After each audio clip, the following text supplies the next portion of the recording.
Welcome to the Regulation Podcast, brought to you by the Institute of Regulation. This is the third episode in this new series of podcasts, and once again we hope to help you understand what regulation is all about, what it's all for, and of course why it matters to the public. My name is Anthony Oliver, and I'm going to lead the discussion today as we delve into the world of transport regulation to focus on some of the big issues facing the aviation sector.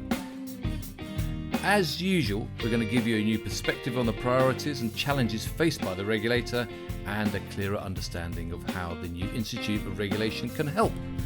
So, let me introduce my guest today, Tim Johnston, Policy and Strategy Director at the Civil Aviation Authority, the organisation responsible for overseeing the complex world of aviation in the UK.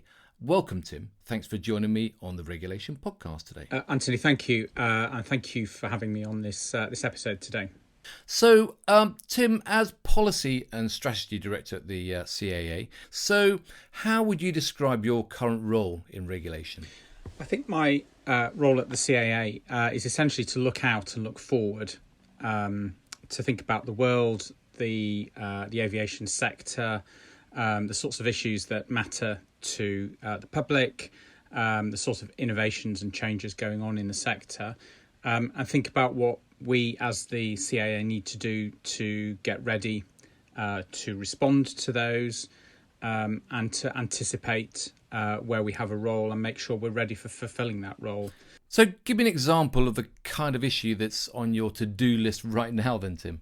So I think one particular area I'd sort of pick out is space regulation. This is an area that globally has been developing, and the UK government has got a very ambitious strategy for the UK to build on what is already sort of a significant hinterland of sort of satellite technology and research, to broaden that, but also to introduce space launch from the UK. So the government's got a sort of a broad strategy that it's announced, and the CAA has been appointed as the sort of UK space regulator. I mean, I guess sort of fundamentally as a regulator, I think we sort of have two roles. One of which is our core regulatory task, which is about making decisions about whether a particular applicant is safe enough to operate in the system.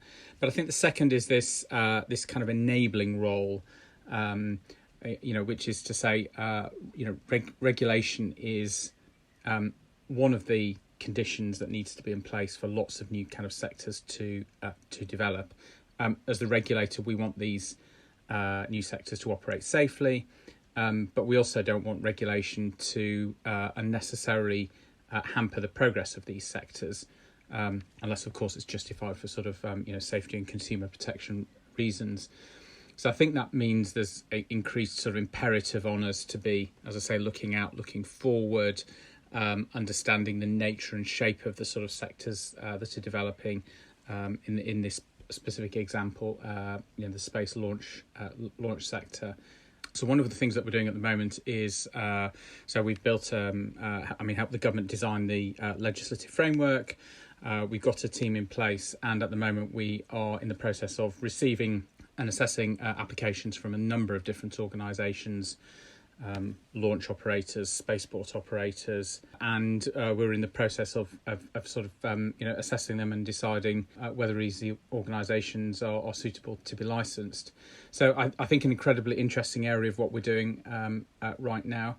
So that's I suppose a new area that you're now getting into. But a CAA website describes its role as ensuring that the aviation industry meets the highest safety standards, ensuring that consumers have choice, value for money, and are protected and treated fairly when they fly. There's issues around the environmental impact of aviation, making sure that's effectively managed. And of course, the final one is that to make sure the aviation industry manages security risks effectively. So, I mean, it's quite a list. I mean, how would you describe the current priorities for the CAA at the moment? I think you're absolutely right. I think the CAA, not uniquely, but perhaps rarely for regulators, has a very broad range of responsibilities across sort of safety, consumer protection and security.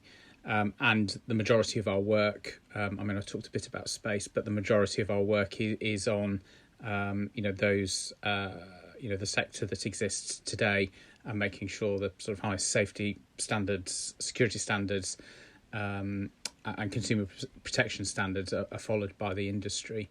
I mean, current key focus is on COVID recovery. The sector has seen significantly lower activity levels over the last couple of years, and that's coming back kind of quite quickly now. So our key priority for this year in particular is on the safety and security of that ramp up as we go sort of through Easter and then on into the summer.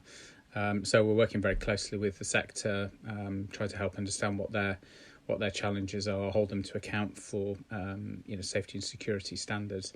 So amongst the long list, that is certainly right at the top of the list for this coming year. Well, let's explore that slightly more. I mean, the COVID crisis clearly has had it continues to have a massive impact on the global aviation sector.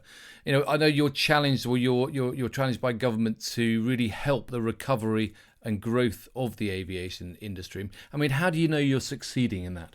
I think you're right. We do have those broad roles. I think very often our role actually is about sort of sharing expertise across the sector. We have as well as our formal regulatory role, we have a convening power as well. So our ability to sort of get the sector to come to the table and share insights across the sector. So I think both during the pandemic and in particular this year, that's something we're absolutely doing as there's much of a focus on sort of resilience, accepting that the CAA sort of as the regulator we can't fix all the problems that the and the challenges that the sector have got in terms of sort of whether that be recruitment or planning their demand. There are some risks and activities that are sort of clearly owned by the sector, but we are using our sort of regulatory role, but also that kind of convening role where we think that's appropriate to do so. Because Tim, aviation is naturally a global industry. I mean, how you talked about sharing learning. I mean, how does the CA work with and learn from its international counterparts? So I think aviation is a global industry, and in fact, there's a global regulator, ICAO, which sets sort of global, baseline global standard, so that all countries can have confidence that if they're accepting flights and aircraft from one country, that they will meet those kind of baseline standards. So I think the idea of kind of collaboration within aviation is actually designed into that sort of regulatory architecture. We collaborate regularly with a range of other regulators in other countries. Whether that's in the US, Australasia, the Far East, the Middle East, and in Europe. I mean, I think many aviation regulators are facing common challenges, and I think the idea of sort of collaboration, information sharing is kind of really well built into the ethos of the whole sector, whether that be the industrial part of the sector who's providing services, or the regulatory community as well. I think increasingly, and it's a particular reason why we're enthusiastic about the Institute of Regulation, many regulators in different sectors are facing common challenges as well. And therefore we're sort of benefiting from learning ourselves, but also sort of happy to share our experience with regulators in other sectors. That's a nice segue to a question I was going to ask you next about the Institute of Regulation. You're a founding member of the new institute. I mean, how do you see this new organisation helping? Yeah, so I think we're very enthusiastic sort of founding members of this. I think one of our values as an organisation is never stop learning. And I think the Institute of Regulation is going to be a really important opportunity for many regulators to share and learn from each other, and to sort of share that experience and get learnings and insights and understand how other sectors are dealing with actually kind of quite common challenges. So we're sort of very, very enthusiastic about that. I hope in time as well. I think in each of our domain areas there is domain-specific expertise that all regulators will need, whether that's in the medical profession, in the aviation profession, in the exam qualification profession. But actually, I think increasingly we find that actually encouraging movement between the different organisations, so we're all benefiting from each other's skills, and experiences and capabilities, is good for cognitive diversity. But also, therefore, bringing in sort of different perspectives and new ways of learning how to approach some of these challenges that we've all got. Okay, I mean, we've talked about this on previous podcasts about the fact that good regulation is vital to the effective functioning of businesses and public services.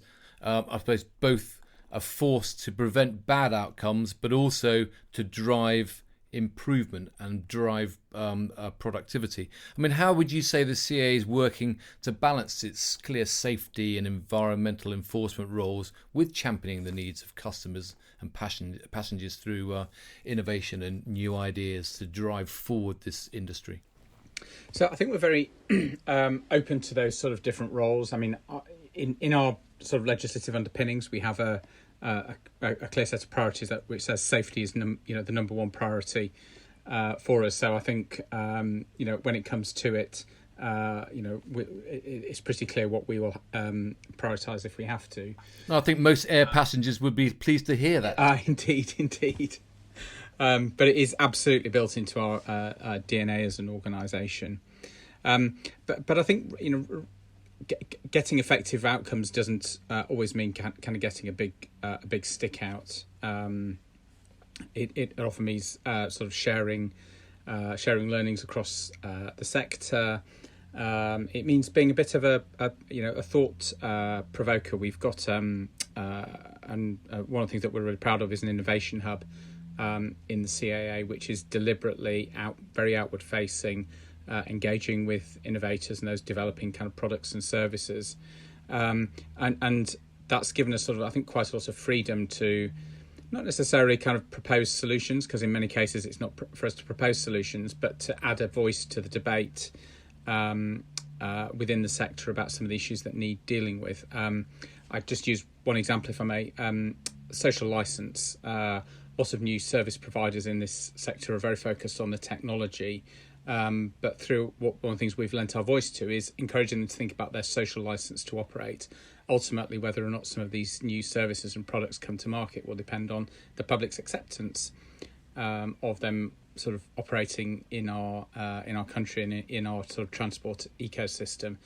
So I think that's a really good example of the CAA saying, look, this is not strictly speaking within our remit. But we're identifying from our experience some of these issues that we've seen across the sector historically, and we're encouraging new innovators coming into the sector to begin to think about these issues as well. Well, it's interesting because the CAA is a public corporation. It's established, I think, was it 1972? It's an independent specialist aviation regulator, and the government requires your costs are met entirely from charges that you levy to those that you provide a service to or that you regulate. Which I suppose, I mean, how does that work in practice? I mean, how do you get that balance between your need to drive a commercial return but also serve the public good? Yep. So, I mean, the cost of our services need to be met by those that we regulate. That's a long-standing and very sort of cross-sectoral user pays principle that the UK government has established. So our focus in setting those charges actually very much is the public good.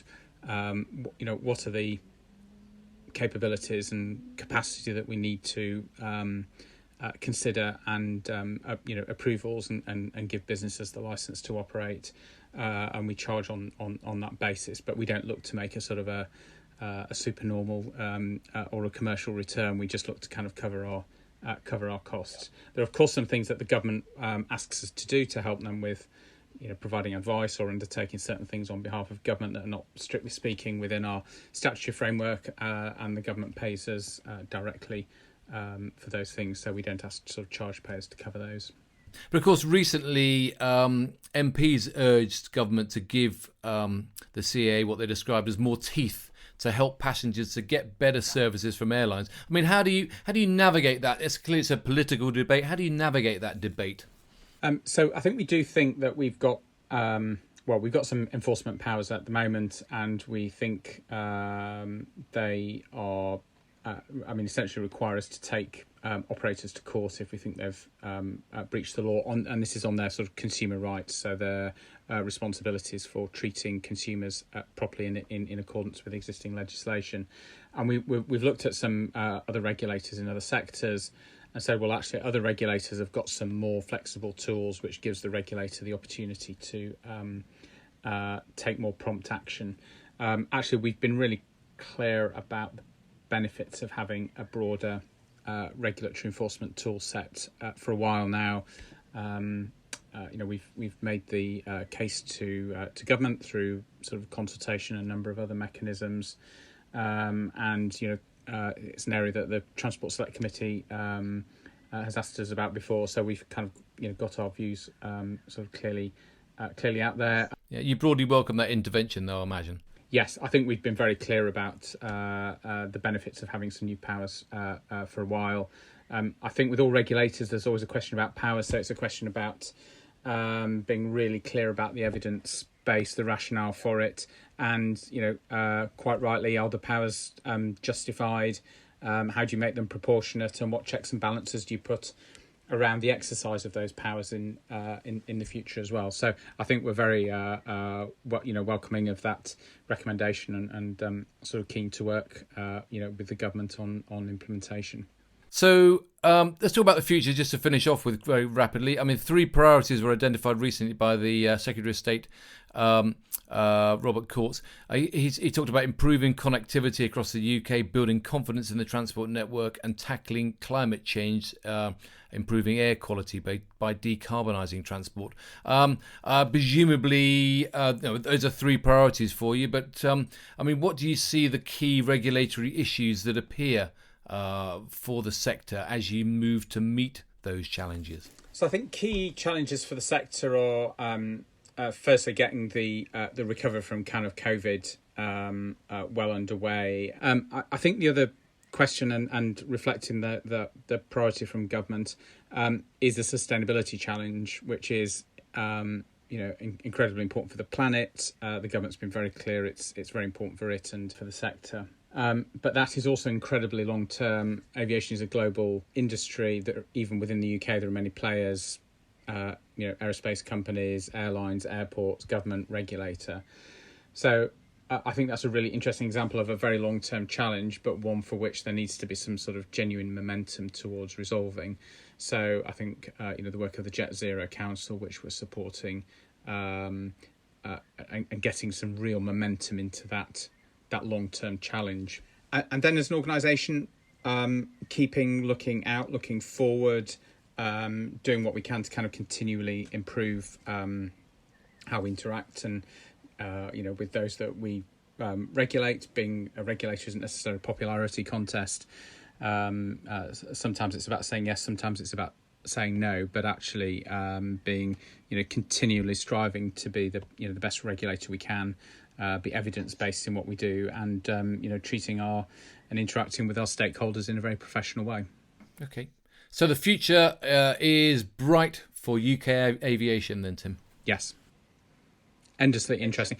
It's one of the, I guess for my role in the sort of policy and strategy domain, I find the most interesting element is the balance of those short-term, long-term challenges, the sheer diversity of issues that aviation gets to deal with and manage, and therefore I think it creates a kind of very dynamic context for the CAA, which makes my role kind of particularly interesting. Well, Tim, thanks so much for joining me today on the Regulation Podcast. Aviation, as we've heard, is a huge and very complicated sector. But I think we made a start, maybe unpacking the regulation challenges facing the UK. So thanks very much for joining us today, Tim. Thank you very much for having me. I'm sure that we'll be hearing more from you, Tim, and the CA in future podcasts very soon. I mean, we've got through 20 minutes without mentioning Heathrow once. I'm sure there's lots more to talk about there. But in the meantime, we have more regulation podcasts planned and more guests to talk to as we continue to get stuck into some of the big issues faced across the sector. If you haven't done so already, do check out the new Institute of Regulation website. That's www.ioregulation.org, where you'll find a huge amount of really useful information about the Institute, how you can get involved, and of course about the issues and challenges facing regulation. And of course, you'll find details of the next podcast, which will be with you very soon. So thanks for joining us. Thanks again to Tim, and on behalf of the Institute of Regulation, I look forward to seeing you again very soon.